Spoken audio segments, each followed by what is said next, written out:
네, 안녕하세요. 이번 그 44회 코지톡 첫 번째 발표를 맡은 이동원이고요.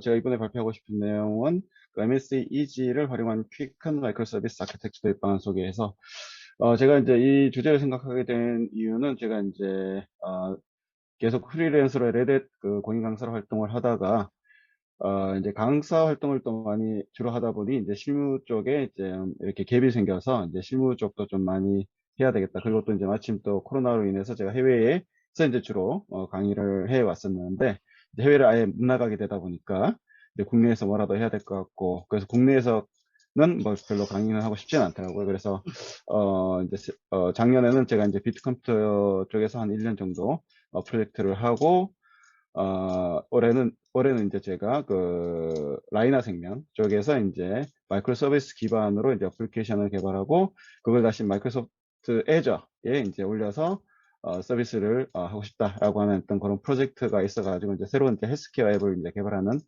프로젝트에 이제 제가 도전장을 한번 내밀었습니다. 도전장을 내밀었는데 사실 제가 이제 뭐 아시다시피 리눅스 쪽에 이제 일을 계속해갖고 그러다 보니까 아무래도 이제 엔지니어링 쪽이 좀 강하지 사실 개발 쪽이 이제 저도 뭐 개발 쪽에 관심은 있어서 좀 이렇게 들여다보고 뭐 째려보고는 했지만 사실 제가 경험이 그닥 많지는 않아서 사실은 좀 고민을 많이 했었는데 그렇다고 뭐 또 안 하면 또 아예 영원히 할 수 없는 네, 그런 어떤 상황이 될 것 같아서 용감하게 이제 도전장을 내밀었고 그래서 이제 또 이 마이크로 서비스에 대해서 뭐 사실 이 MSA라고 하는 거에 대한 얘기를 들은 건 이미 제가 좀 오래됐습니다. 한 5년 넘었는데 그냥 좀 막연하게 와닿다가 이제 실제 프로젝트로 이제 수행하려고 하니 이 마이크로 서비스를 어떤 식으로 이제 가이드를 하고 어떤 식으로 도입을 해야 될지에 대한 고민을 많이 하게 되었고 그래서 뭐 여러 가지 책들을 읽어보면서 뭐 DDD가 뭔지도 공부를 하게 되고 그러면서 이제 쭉 했었는데 사실 뭐 아시다시피 책을 보고 공부를 한다는 자체가 실무와 좀 동떨어진 부분들이 많고 그걸 또 실제 적용을 하는 부분에서 이제 어려움이 좀 많다 보니까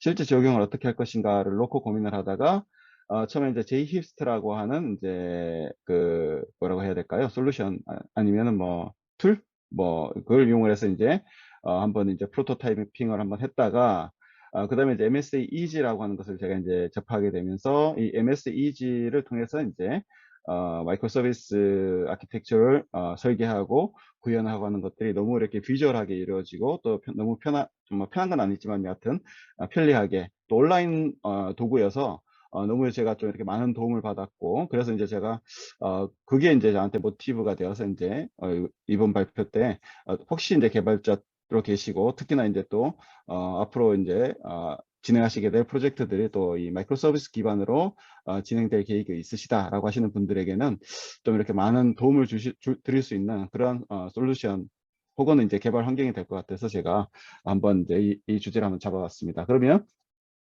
목차는 크게 한 네 가지. 원래는 좀 더 많이 잡았다가 좀 필요한 내용만 추리자라고 해서 좀 많이 줄였고요. 그래서 첫 번째로는 이제 마이크로 서비스 도출 아키텍처의 구성, 그리고 이벤트 스토밍을 통한 마이크로 서비스 도출, 그리고 MSAG 소개, MSAG를 활용한 마이크로 서비스 설계 및 구현에 대한 데모. 이 데모 부분은 제가 이게 별도로 또 이렇게 일일이 제가 뭐 데모를 뭐 실제 처음부터 끝까지 보여드리면 오히려 이 20분까지도 택도 없이 부족하기 때문에 간단하게 만들어져 한 2분 정도 조금 넘어가는 그 동영상 자료가 있습니다. 그걸로 제가 대체할 예정이고요. 그러면 이제 뭐 이거는 간단하게 제가 이제 마이크로 서비스에 대해서 이제 잘 모르시는 부분들에 대해서 간단하게 좀 설명을 드리고 넘어가고자 이제 좀 추가한 슬라이드고 이제 뭐 잘 아시다시피 이제 기존의 그 개발 프로젝트를 한다. 특히 이제 호주는 다르지만 한국에서는 이제 SI 프로젝트 이제 아마 여기 계신 분들은 SI 많이 들어보셨을 텐데 아주 치를 뜨시는 분들이 많으실 것 같습니다. 여하튼 그 SI 프로젝트를 하게 되면 요구사항을 받고 그 요구사항을 기반으로 해서 이제 개발에 이제 들어가게 되고 그러면 이제 보통은 이제 하나의 통으로 이루어진 어플리케이션이 하나가 이제 만들어져서 이제 산출물로 이제 제공이 되게 될 텐데 이런 것들이 뭐 잘 아시다시피 이제 보통 이제 그 개발자들이 하는 용어로 이제 모놀리스 아키텍처라고 해서 이제 하나의 통으로 이루어진 아키텍처다라고 해서 이런 것들의 이제 문제점이 유지 보수가 어렵다. 그러니까 쉽게 말해서 뭔가 수정하고 싶은데 간단한 거 하나 수정하더라도 전체를 다 리빌드해서 새롭게 이제 디플로이 해야 되고 또 그 하나를 수정하기 위해서 또 연관된 여러 가지 많은 부분들을 또 들여다봐야 되고 같이 또 수정을 해야 되고 그러니까 하나의 어떤 변화가 발생시키는 그 체인 리액션이 너무나 많기 때문에 결국은 이제 개발자에게 너무나 큰 부담을 줄 수밖에 없고 유지보수에 너무 많은 어려움과 또 많은 시간을 소요하게 되고, 저도 예전에 이제 공군본부에서 이제 공군본부 주한전산소라는 곳에서 이제 데이터 센터에서 근무를 했었는데, 제일 한 달에 한 번씩 이제 저희가 그 장비를 다 내렸다가 청소를 한번 싹 하고 이제 다시 올리는데, 제일 살 떨리는 순간이 장비를 파워 온 할 때거든요. 장비가 잘 올라오면 다행인데 안 올라오면 이제 그때부터 이제 살이 떨리고, 또 문제는 뭐냐면 지금 공군본부에서 근무했기 때문에 바로 위에 참모총장이 있습니다. 포스타거든요. 장비가 안 올라오면 원스타가 내려와요. 아주 죽습니다. 아주 작살이 나기 때문에 그런 것들에서 굉장히 좀 제가 스트레스를 많이 받았었는데, 네, 여하튼 그런 여러 가지 이제 기존의 그 어플리케이션의 그 구조적인 그 단점을 이제 극복해 보고자 나온 아이디어가 이제 MSA, 그러니까 마이크로 서비스 아키텍처. 결국 이제 모노리스트 된 것들을 다 쪼개보자 얘기죠.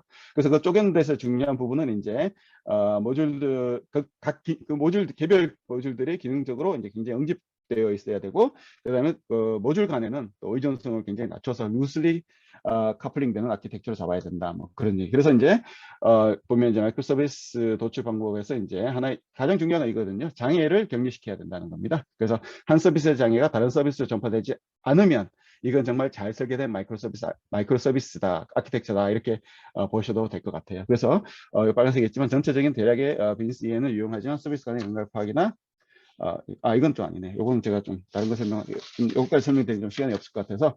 그래서 요거는 이제 왼쪽 그림은 이제 그 기존의 그 뭐죠? 탑다운 방식의 이제 서비스 도출 방식인데, 이제 첫 번째 레벨에서 이제 주문이 있고 배송이 있고 상품 결제가 있고, 그럼 두 번째 레벨에서는 주문에 어떤 것들이 있고, 그다음에 배송에 어떤 것들이 있고, 그러면 이제 거기서 쪼개서 이제 주문은 주문 관리가 있고, 주문 관리는 주문 처리와 주문 이력이 남아야 되고, 배송은 배송 이력, 배송 처리, 배송 협체 관리 뭐 이런 것들이 있어야 된다. 그래서 이렇게 서비스들을 쭉 뽑아내는 그런 어떤 방식이었다라고 하면, 마이크로 서비스 경우는 이와 같이 이제 그 비즈니스 도메인별로 이제 그 도메인을 구분하는 바운디드 컨텍스트를 통해서 마이크로 서비스를 도출하게 되겠고, 그래서 이렇게 그 바운디드 컨텍스트를 도출하기 위해서 이제 가장 많이 쓰이는 이제 방법론이 이제 DDD라고 해서 도메인 드리븐 디자인이라고 하는, 네, 요 부분이 되겠고, 제가 시간이 없어서 얼른 넘어가겠습니다.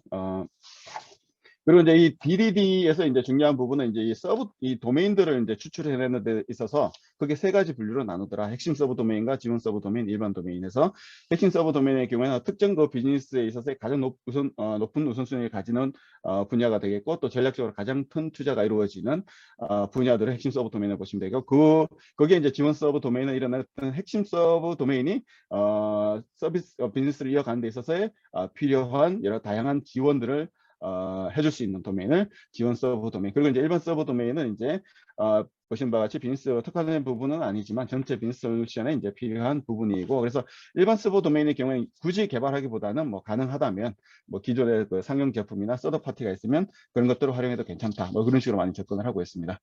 자, 그래서 이제 여기에 그 마이크로 서비스를 도출하는 하나의 예. 그래서 핵심 서브 도메인과 그 다음에 그 지원 서브 도메인, 그래서 여기 보시면 이렇게 선으로 이렇게 쭉 그어진 이런 것들이 이제 서브 도메인으로 구분된 게 되겠고, 특히 이제 그 이 대시로 그어진 것들이 이제 서브 도메인들로 구분되어져 있고, 네. 특히 또 이렇게 그 실선으로 그어진 것들이 이제 요 부분들이 이제 바운디드 컨텍스트. 그러니까 하나의 큰 도메인 안에, 이렇게 보시면 하나의 큰 비즈니스 도메인 안에 여러 개의 바운디드 컨텍스트로 나뉘어지는 서브 도메인이 구성되어질 수 있고, 또 이 바운디드 컨텍스트는 사실은 이제 그 서브 도메인별로 경계를 넘어서 이제 하나의 바운디드 컨텍스트가 구성될 수 있지만, 그 안에 또 이렇게 보신 바와 같이 다양한 서브 도메인이 위치할 수 있다. 이렇게 이해를 하시면 되겠고요. 그래서 이제 마이크로 서비스 도출에 있어서 이제 보면 이제 유비쿼터스 언어, 뭐 도메인 모델, 바운디드 컨텍스트 이런 표현들을 쓰게 되는데, 유비쿼터스 언어라고 하는 것은 이제 그 특정 그 비즈니스 도메인 내에서 이제 사용되어지는 언어를 얘기하게 되겠습니다. 그래서 우리가 이제 바운디드 컨텍스트를 추출할 때에도 보통은 이제 그 사용하는 언어의 그 개념이 같은 언어라도 개념이 달라지면, 네, 그 부분에 거기서 이제 우리가 그 컨텍스트가 나뉜다고 보고 이제 바운디드 컨텍스트 로 이제 뽑아내게 되는데, 그래서 일종의 유비쿼터스 언어라고 하는 것은 특정 서브 도메인에서 공통적으로 사용되어지는 언어 혹은 용어 뭐 이런 것들이라고 이해하시면 되겠고요. 그래서 이제 보신 바와 같이 이제 개별 도메인 모델 간의 경계가 보이게 그래서 도메인 모델을 구성하다 보면 그 개별 도메인 모델 간의 경계가 보이게 되고 또 도메인 간의 사용하는 언어가 상이해지는 경계가 노출되는데 이 부분은 이제 바운디드 컨텍스트 즉 도메인 경계라고 보고 이제 정의를 많이 하게 되겠습니다. 그래서 이와 같이 이제 그 바운디드 컨텍스트를 뽑아내는 이제 방법들에 있어서 이제 이렇게 정의는 이렇고 용어는 이렇고 방법은 이렇다라고 하지만 실제 그럼 어떻게 바운디드 컨텍스트를 뽑고 어떻게 서브 도메인을 뽑고 어떻게 도메인을 나눌 것이냐라고 하는 그 구체적인 방법론에서 이제 이태리에 이제 계신 그 알베르토 브란돌린이라고 하는 분이 이제 이벤트 스토밍이라고 하는 이분이 이제 이 DDD 컨설턴트시거든요. 네, DDD 컨설턴트신데 이분이 이제 이벤트 스토밍이라고 하는 그 설계 기법을 이제 고안을 했고 이벤트 스토밍이라고 하는 것은 이제 그 특정 비즈니스를 이제 이해하고 있는 그 비즈니스를 이제 드라이브하고 있는 그 이해관계자들끼리 모여서 그 비즈니스에 대해서 이제 서로 뭔가 그 서비스로 이제 특히 이제 IT 쪽으로 이제 개발을 하기 위해서 모여서 이제 작업을 하는 이제 워크숍이라고 이해하시면 되겠고요.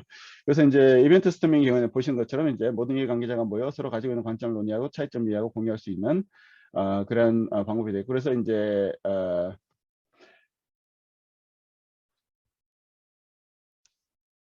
어쨌든 이제 제가 드리고 싶은 얘기는 이런 어떤 도메인 그 컨텍스트 그러니까 그 바운디드 컨텍스트 뽑기 위해서 이제 가장 많이 사용되고 추천되는 법이 이제 이벤트 스토밍이 되겠고 이 이벤트 스토밍의 이제 방법에는 이제 말씀드렸듯이 워크숍이기 때문에 사실은 이제 굉장히 넓은 깨끗한 벽 있는 공간을 확보를 해야 되고 그다음에 이제 참가자로는 이제 고객도 있겠고 뭐 도메인 전문가, 설계자, 개발자, 테스트 등 이제 모든 이해관계자가 같이 이제 모여서 뭐 흰색 전지 같은 것들을 붙여서 이제 마커펜과 포스트잇과 같은 이제 다양한 색을 가진 스티커를 가지고 또 이제 선을 가지고 또 이제 그 도메인 간의 이제 관계를 설명하기 위해서 선이나 이런 것들을 라인 테이프 같은 것들을 가지고 이제 표현을 하게 되고 또 특히 이제 워크숍이기 때문에 워크숍을 리딩할 수 있는 분이 필요한데 그건 이제 퍼실러테이터라고 합니다. 그래서 퍼실러테이터가 이제 위치하게 되겠고 그래서 보시면 이제 결과물이 이렇게 벽면에 쫙 이렇게 전지가 붙어 있고 보시는 바와 같이 이제 색깔별로 이제 그 사실은 다 의미가 있는데 이 색깔별로 포스트잇이 쫙 붙어서 이제 특정 비즈니스 도메인에 대한 설명들을 쭉 하게 되는 이런 구조가 되겠고 지금 보시는 것처럼 이게 어떻게 보면 여기 중간에 계신 이분은 이제 퍼실러테이터가 되겠죠. 그래서 이제 퍼실러테이터의 주도하에 이해관계자들이 모여서 각각의 이제 그 분들이 자신이 맡은 역할에서의 그 해당하는 비즈니스에 대한 설명을 계속 이제 같이 하면서 중요한 어떤 그 개발에 있어서 중요한 부분들 이제 뽑아내는 그러한 과정이다 이렇게 보시면 될 텐데 그럼 이제 무엇을 뽑아내는 것이냐라고 하는 이제 이런 부분이 이제 중요하게 될 건데 그래서 그 부분에 있어서 보시면 이제 이렇게 첫 번째는 이제 그 이벤트를 이제 뽑아내게 되겠고 그래서 이제 이 이벤트라고 하는 것은 특정 그 서비스 도메인에서의 이제 어떤 예를 들면 이제 회원 관리 서비스가 있다라고 하면 뭐 회원을 가입하다. 이제 회원 가입을 받아야 되니까요. 뭐 아니면 이제 회원을 탈퇴하다. 뭐 이런 것들이 이제 이벤트가 되겠죠. 이런 어떤 이벤트. 그래서 이 워크숍의 이제 전체적인 순서는 첫 번째는 이제 도메인 이벤트를 찾고, 그 다음에 외부 시스템과 프로세스를 찾고, 그 다음에 커맨드를 찾고, 핫스팟을 찾고, 액터를 찾고, 에그리게이트를 정의하고, 그 다음에 이제 바운디드 컨텍스트를 정의하고, 컨텍스트 매핑을 수행하게 되는데, 첫 번째 이제 도메인 그 이벤트 찾기에서는 보면 이제 주로 이 보신 바와 같이 이제 주황색 스티커를 이용해서 이벤트를 정의하게 되고 이때는 이제 비즈니스 흐름에 따라서 발생하는 그 이벤트에 초점을 두고 이제 정의를 하게 되겠고 그래서 이벤트명은 보통 이제 과거형 동사를 그러니까 뭐뭐 했다. 뭐뭐 했다 이런 식으로 이제 과거형 동사를 많이 이제 사용하게 되겠습니다. 그래서 왼쪽에서 오른쪽으로 시간의 흐름에 따라 이제 붙이게 되겠고 그 다음으로 이제 그래서 뭐 회원 가입을 예를 들자면 뭐 회원의 그 가입 수정 탈퇴 기능들이 있다라고 했을 때는 거기에 해당하는 이제 도메인 이벤트로는 뭐 회원을 가입했다. 그다음에 회원 정보가 수정됐다. 혹은 이제 회원이 탈퇴하게 되면 회원 정보가 삭제되었다. 뭐 이런 이벤트들이 대표적으로 이제 이벤트가 될 테고요. 그러면 이제 외부 시스템의 경우에는 뭐 예를 들면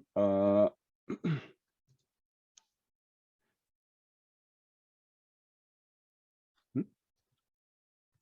핑크색이 없네. 빠졌나 본데. 그 외부 시스템의 경우 이제 우리가 핑크색 스티커를 이제 사용을 해서 외부 시스템에 대한 이제 연계 관계를 표현하게 되는데 예를 들어 회원이 가입하게 되면 회원 가입이 이루어지는 순간에 회원 가입에 성공하셨습니다. 뭐 회원 가입을 축하드립니다. 감사합니다. 그리고 회원 탈퇴하게 되면 회원 탈퇴했습니다. 이런 것들이 나오게 될 텐데 그런 것들에 대한 뭐 메일링이랄지 이런 것들을 외부 시스템에 보시면 되겠고요. 그 다음에 이거 넘어가 버렸네. 이제 좀 빨리 하려다 보니까 마음이 급해서 조금 이제 제가, 네. 그 다음에 이제 커맨드요. 파란색 스티커. 이거의 경우는 이제 어떤 액터가 있다고 보고 그 액터가 이제 어떤 액션을 하게 되겠죠. 예를 들어 내가 회원을 가입하고 싶어. 그럼 회원 가입 버튼을 누른다. 그런 것도 이제 커맨드 버튼이 되겠습니다. 아니면 탈퇴하고 싶으면 내가 탈퇴 버튼을 눌렀다. 라고 했을 때 그게 이제 커맨드가 되겠고, 그럼 이제 그 커맨드에 따라서 사실은 이제 그 이벤트가 발생하는 이런 구조가 되겠고, 그 다음에 이제 핫스팟의 경우에는 진행을 하다 보면 이제 어떤 특정 부분에 있어서는 참여하는 분들이 어떤 결정하기 힘든 부분이 생기거나 아니면 혹은 또 다른 부서에 문의해야 될 네, 그런 상황이 생길 5분 수도 있습니다. 남았습니다.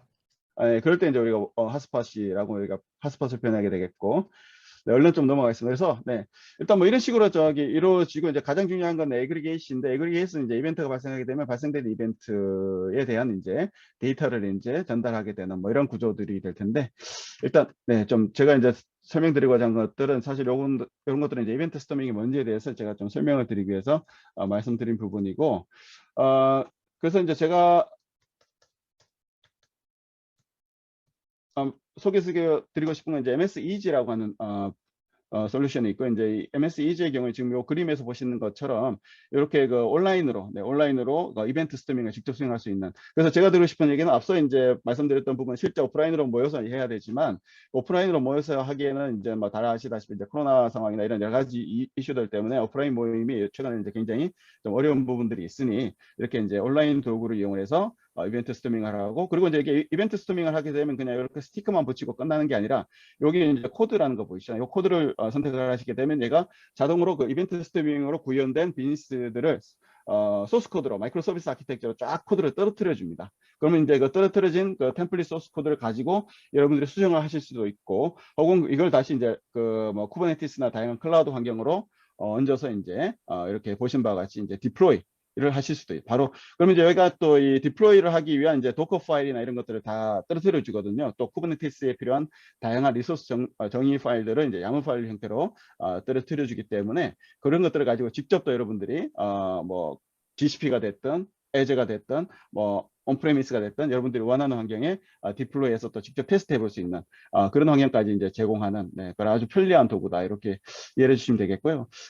시간이 얼마 없기 때문에 제가 간단한 데모를 보여드리고 마무리를 하도록 하겠습니다. 한 2분 14초 정도 된. 이거 보시는 것처럼 이렇게 사람들이 지금 우리 지금 미트업 하듯이 이렇게 모여서, 네, 이렇게 서로 이제 이렇게 모델링을 하게 됩니다. 예. 모델링을 하게 되고, 그다음에 이제 그 펍석 관계를 정의하고, 그다음에 리퀘스트 리스판스 관계를 또 이렇게 정의하게 되겠고, 그리고 나면 이제 요 보신 것처럼 코드, 아까 말씀드렸듯이, 그러면 이제 코드 프리뷰를 하게 되면 이렇게 이제 자동으로 생성된 그 코드들에 대해서 커뮤니케이션 확인하실 수가 있고, 지금 이제 버튼이 하나 더 생겼어요. 그거는 이제 직접 여러분들 로컬 머신에 코드를 다운 받으실 수 있습니다. 그러면 이제 혹은 이제 온라인으로 뭐죠? 세이아라고 하는 이제 아이디로 이제 직접 또 한번 확인하실 수도 있고, 혹은 뭐 오프라인에서 자기 노트북이나 컴퓨터에서 이제 엑스코드 같은 걸로도 확인하실 수 있고요.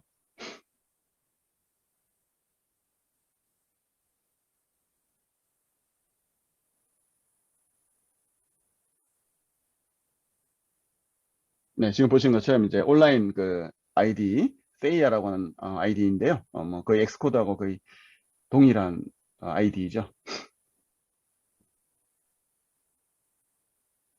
이렇게 해서 이제 API를 통해서 이제 비즈니스가 돌아가는 것들을 확인하실 수가 있고요. 그리고 나면 이제 정상적으로 다 동작이 된다라고 하시면 이제 패키징 하셔서 이제 디플로이도 하실 수가 있고, 그러면 지금 보시는 것처럼, 네. 그럼 이제 쿠버네티스에 이제 오퍼레이터 같은 것들을 지원하기 때문에 그런 것들을 활용하셔서 실제 해당하는 서비스를